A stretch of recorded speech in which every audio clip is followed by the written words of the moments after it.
Welcome to the show. I'm Josh. I'm the same person as always. So, Corey, could you beat John Wick in a fight? No. I could beat you. Oh, yeah? Mm-hmm. You want to bet? Why don't you prove it? This happened I prepared a little bit earlier because I knew you'd ask. So, oh, you use actual serious? Yeah, let's go. Alright, this is going to be an interesting show. Interesting discussion when you ain't got any teeth.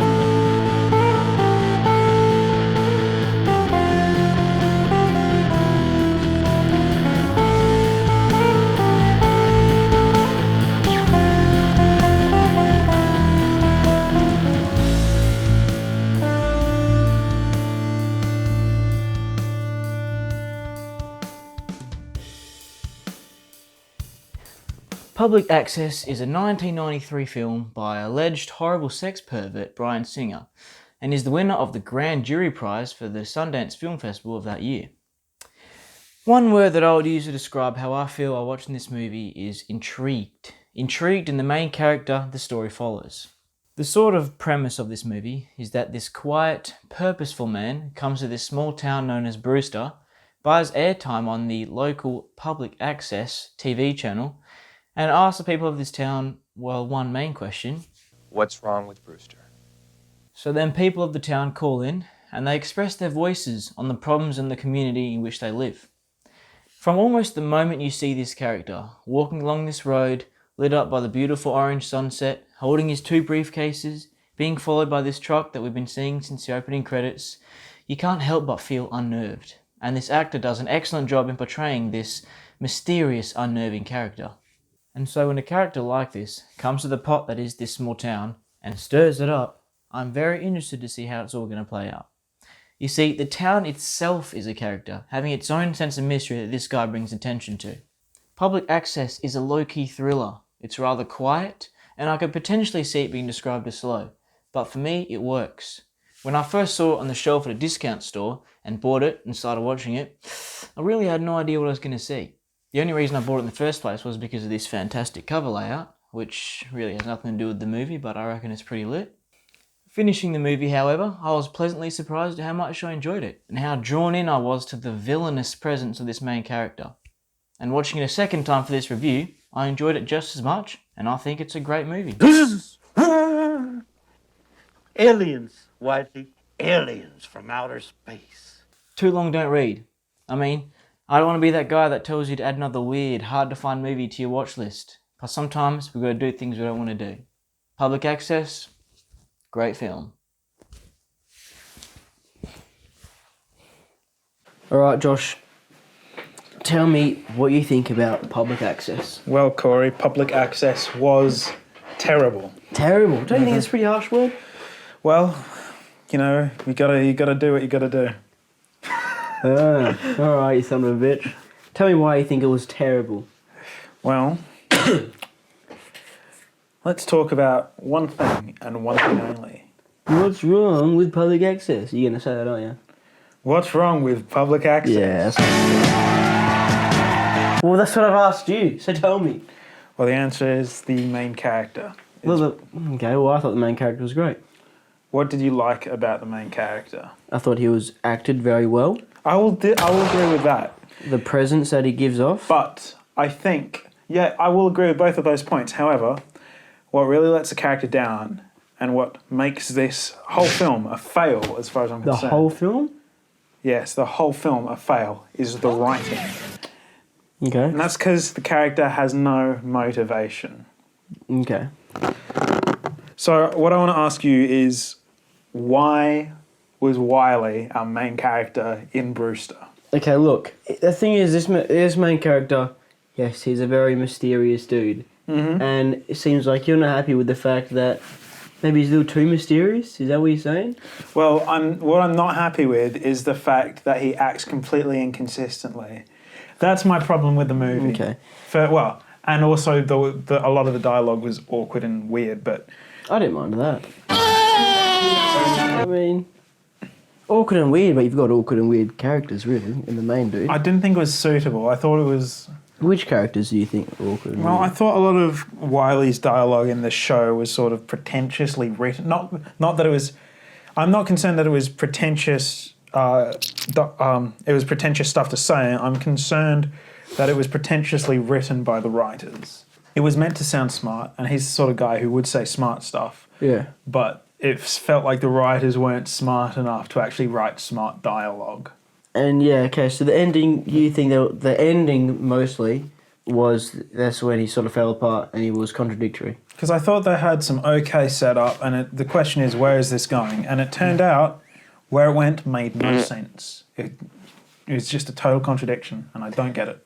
I think you could say that the guy's sort of psyche, his whole professional, he thinks things through, all that kind of starts to fall apart when he realises he's wrong. He comes to this town, and I think we're given the impression for sure that this is not the first town he's been to. He's been around to other towns before this. Yeah. And this is like kind of his thing that he does almost. And so he comes down, try and protect this town, I suppose. We don't really know his deeper motives, I suppose you could say. I've said this before.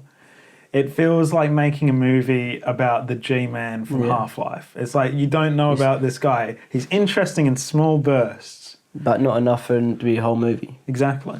But for me, both times I've watched it, I guess those problems weren't the problems of like, oh, this is not what he would do. They didn't jump out to me, and I enjoyed the movie both times I watched it.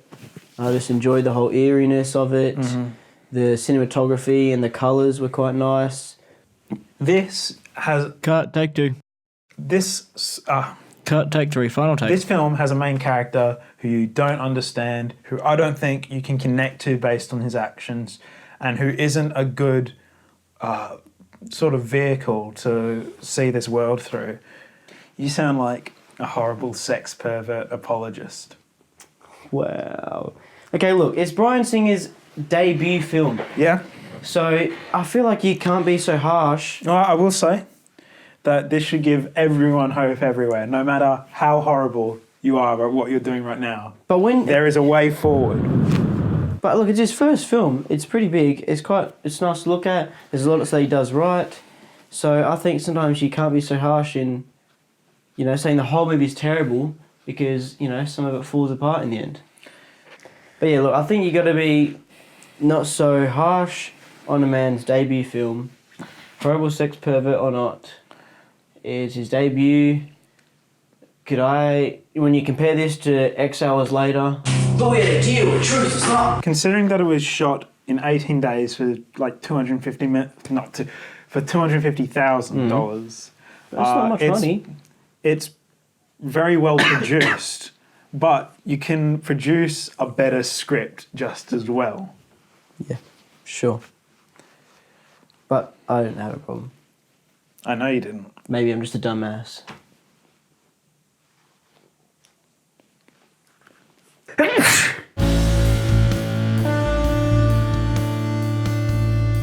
Once upon a time in Hollywood. Alright, tell me what you thought, Josh.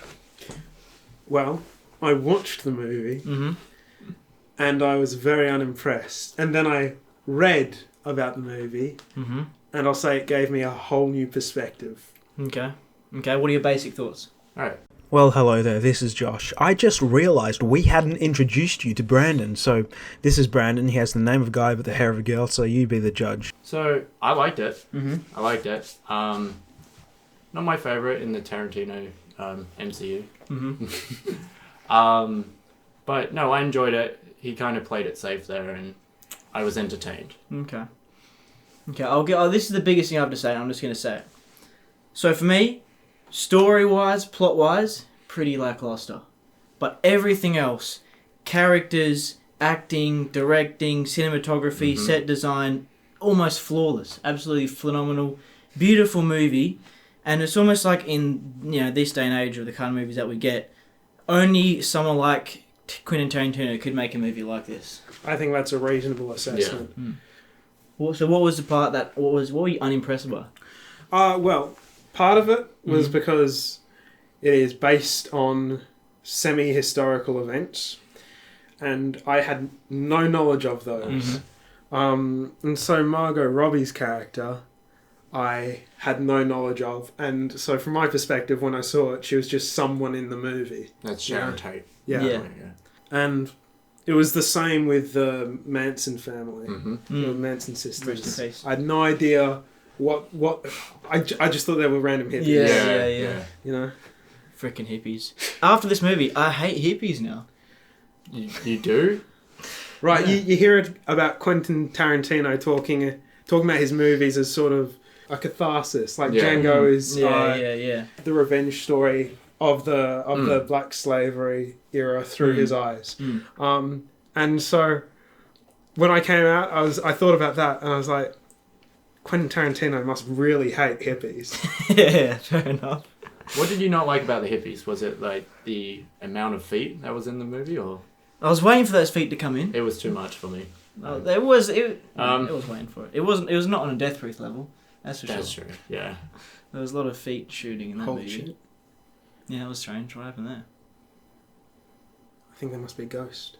Anyway, Alright. the thing is, I was kind of waiting and hoping that something would happen in terms of gore and action, and I'm sure most people were. And then when it did come out at the end, it was just like, it was just fantastic. It was. Like, It's I've been waiting beautiful. for it, and the build up. There wasn't actually a build up, but then because being a Quentin Tarantino movie, like there was a build up for it, just because like you're expecting it to happen, and when it did happen, it's like hell yeah, dude. Yeah. Well, Tarantino is known for his really well-built scenes that generate a lot of tension. There's something earlier in the film that does that, which when Brad Pitt goes to the ranch thing. Oh yeah. The old movie I set. did like that scene. And yeah, That was good. they managed to build. Well, Tarantino has his classic Yeah. build of tension there, but And that's when he comes back on the horse, and then you see him drive away in the car, and it's just like, oh, okay, that's all right, he's all right. So it was like a false build. Oh yeah, no, it was a good old switcheroo. yeah. But yeah, the thing is, I was thinking about it, like I want to watch it again. Yes. Then I'm also just thinking about other scenes. I'm like, I feel like there'd be some scenes where I would have to kind of sit through, but then other scenes where I'd be like, oh hell yeah, I'm happy to see this again. Yeah, I want to see the whole thing again because, as I said, I didn't know the context to start with, and I'm sure, looking at how the Sharon Tate plot was built up, it would have been a lot better to know what actually happened. Yes. Yeah. Yeah, okay, fair enough. Do you know what actually happened? Not really, a little bit. She was murdered. Yeah, that's where I thought they were going to go with the end. Spoilers. I thought the hippies were going to go to her house, kill her and the husband/boyfriend. Then Brad Pitt's character, Cliff Booth, was going to get framed for it. Because he's like, he killed his wife. Now he's killed the neighbours. He's But on acid. I can't like how it ended. Like they just kill these hippies, and the cops are like, "You're good, all right. Yeah. I'll see you at the hospital." And then he just torched this chick, and then he's just like free to go. Yeah, well, to his neighbour's that's house. the 60s for you. Yeah, so. It is sort of shocking. Again, without that foreknowledge, seeing these women get absolutely just bashed to pieces and Yeah. burnt alive. That one actress, the Screaming Girl, I like to call her, because you never get her name. Oh, the one with the eyes. The one that gets attacked by the dog the most. Yeah, in the pool. Yeah, the one that gets torched. Yes, she just beautiful. Not herself, but the scene. Yeah, okay. Just- because the characters are written so well and their dialogue is so interesting, even though it's almost like nothing really is going on, it's just entertaining to watch, entertaining to see what's going on. I see it as the movie didn't really have a story; it more had a theme. Yeah, And the theme was Hollywood in the 60s. Yeah. And yes, there's characters in this world. But then seeing things like Al Pacino do a machine gun impression, that was like things like that are incredible. When Leonardo DiCaprio is doing the thing where he steps out the curtain and he says that crazy line. Anybody order fried sauerkraut?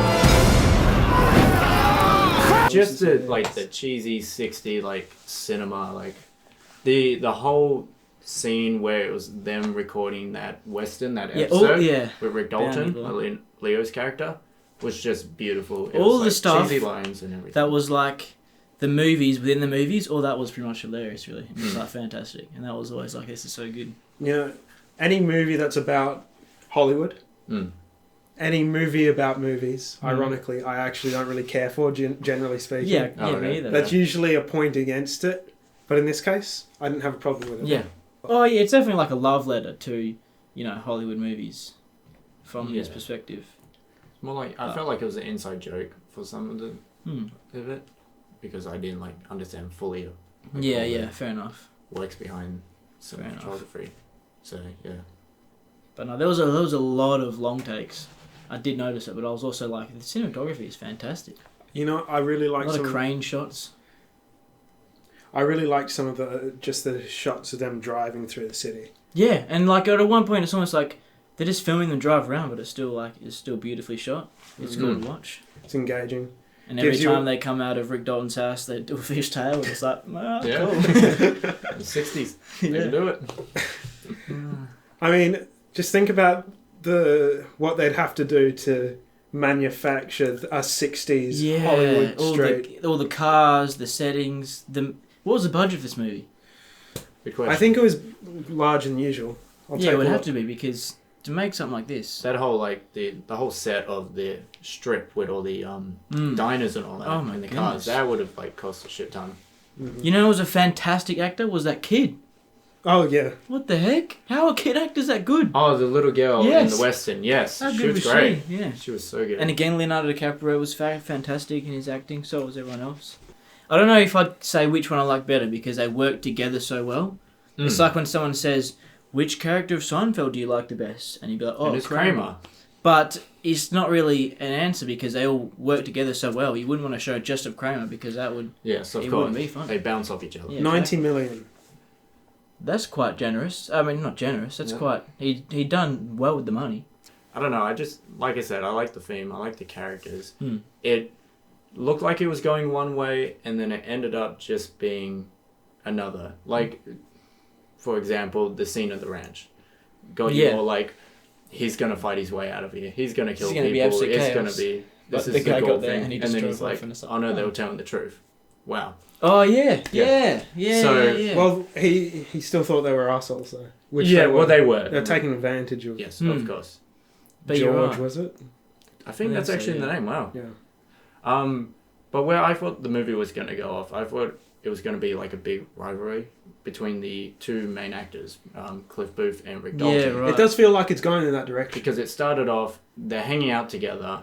You're like, okay, they may be like on equal standing points with money and houses and all that, but then it reveals that Yeah. Cliff's been driving Rick around and he goes all the way home, which probably, it looked like it took him like an hour and something. And he was speeding. And he was lives- doing yeah. like triple the speed limit, so clearly, And he lives in a caravan. yeah, and he lives like just, but he's happy with his life. Yeah. And turns out they're just good friends. I think that's great because yeah. a lot of time in this sort of movie you'd get some sort of resentment from the But it's nice to underdog. not see that. He's just content They're with just friends. happy. They're just friends. He's got his dog. I'm happy to see just friends. Yeah. Yeah, I loved every moment of that when you're just like, they're hanging out and you're just like, Yeah. these guys have been friends. Just because their chemistry was What great. was the show they worked on? Outlaw? Bounty Law. Bounty Law. But yeah, just good friends hanging out, and I Yeah. like that. Yeah. You know, the characters were very interesting to watch. Just watch them hang out. I agree. What did you guys think of Sharon Tate? Of Margot Robbie's character? Do you think that was really necessary, or... I get it. Once again, Because very different impression before and after knowing about the Without, history. what did you think? Without the background information of her being actually the real Sharon Tate? Well, the background information I did have was one interview where he sort of talks about, or they talk about her being sort of a symbol of sort of a pure vision of Hollywood. Mm. And from that perspective, I kind of understand it, but I don't Yeah. think it's as effective without the knowledge of the actual events. Yes. Yeah, okay. Because I try to think of it without knowing it's Sharon Tate. Just thinking of like, this is a random character he made up.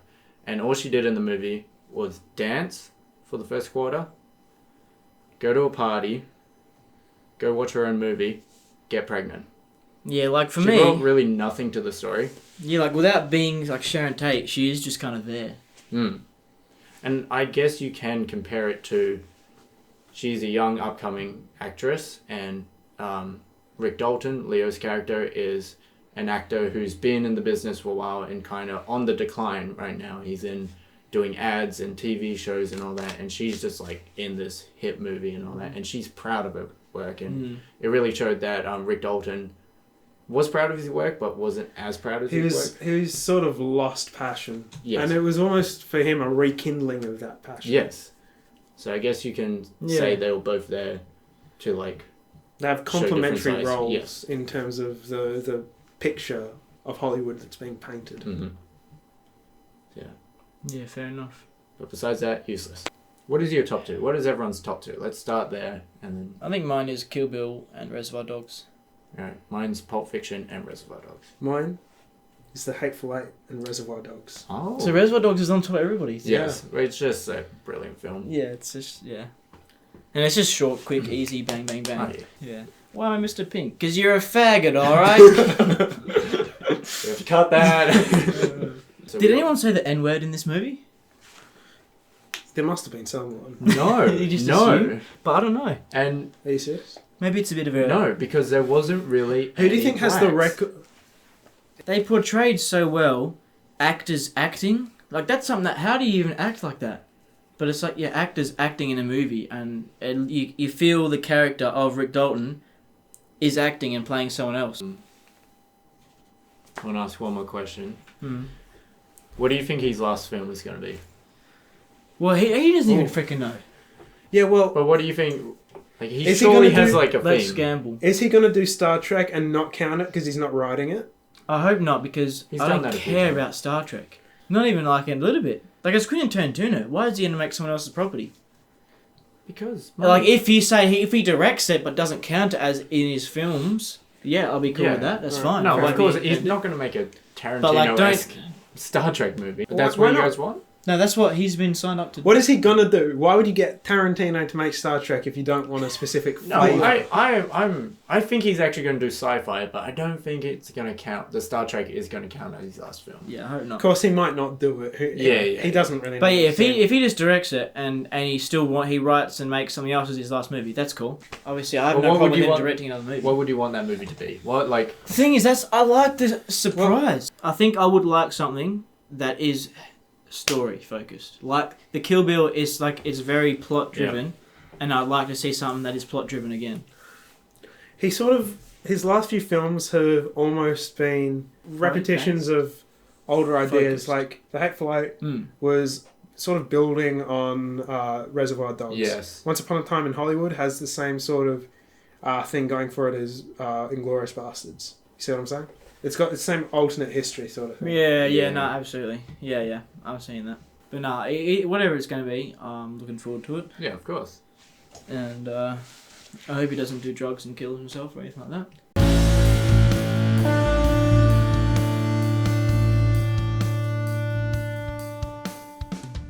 Enjoyable.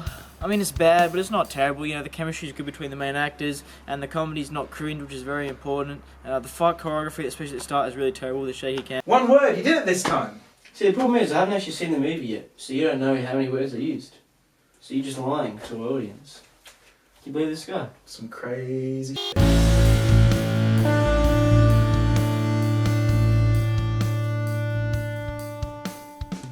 Well, hello there. It's time Yo, welcome to movie news. Before we started talking, we sank a bunch of booze. We're here to tell you about what's going on in the films. I'll read the first headline. Marvel's bringing back female Thor to the MCU in 2021. Apparently she's going to be played by Natalie Portman for some reason. Well, Portman will be buffing up to play the role in the role the world's been waiting for. Yeah. I left my hammer over there. It's about this big. Have you seen it? Quentin Tarantino says he's been in talks with Uma Thurman about a new Kill Bill movie. Didn't we already know this thing? We did, and then we didn't, and now I guess we do again. Yeah, well, the thing is, he was going to make 10 movies, and I thought that Star Trek was going to make his 10th. Well, wouldn't that make 11? Well, it's hard to say. I mean, who knows what's going on in that boy's head? Big boy's head. He's a big boy. Oh. Disney's The Lion King remake faces accusations of being stale and corporate. And in other news, Disney's The Lion King remake dominates in the box office, making it to the top 10. Alright, relax. Making it to the top 10 opening weekends in the US of all time. In the US of all time. What do you call a lion who chases camels across the desert? I don't know. A chameleon. Oh, no. Chameleon. Stop. I don't know where you find these jokes. Avengers Endgame overtakes Avatar as the highest grossing movie of all time. Do you know what that means? What? That means for the first time in 22 years, the number one spot hasn't been directed by James Cameron. Still quite an achievement for the bloke, isn't it? Well, I guess we're going to have to see what he does with Avatar 2 in 2021, Avatar 3 in 2023, Avatar 4 in 2025, and Avatar 5 in 2027. This is a sick joke. Nah. You're a sick son of a bitch, you know that? Back to Marvel. Kevin Feige confirms an increase in LGBTQIAFRNGURON++ representation in the next phase of the Marvel Cinematic Universe. You know what a wonderful, progressive world we live in, where a corporate entity can make massive pandering decisions to appear more progressive. Well, I think it's pretty gay. You racist. Yeah. You're damn right it is. Okay. Josh, how does this whole episode... What? Hold on. What's that? What? What that?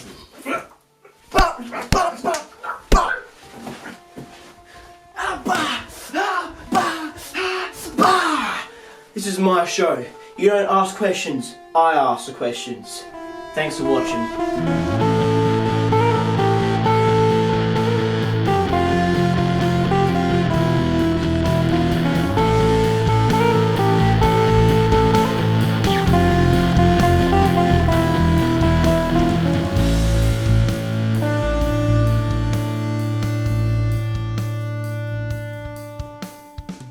So the thing is, with shows like 2.5 Men, so they killed Charlie. Does he actually die in the But show? then, yes, Rose pushed him in front of a train. So the thing is, they do that, Not my 2.5 Men. And then it got to a point where Charlie Sheen was like cool to act again, and he like could on the show again. But instead of just doing the same old lame crap, sex jokes, haha, so funny, it's not. They need to change the show up, and they like get the original cast back, and they all stand around, they have like a pentagram, and they do this black magic, and they resurrect him, and then it's like some crazy sci-fi show. And he's like half demon. Yeah, that's what they need to do with shows like that. They need to completely turn him on their head and change him around. Shut up. Stop. Move forward.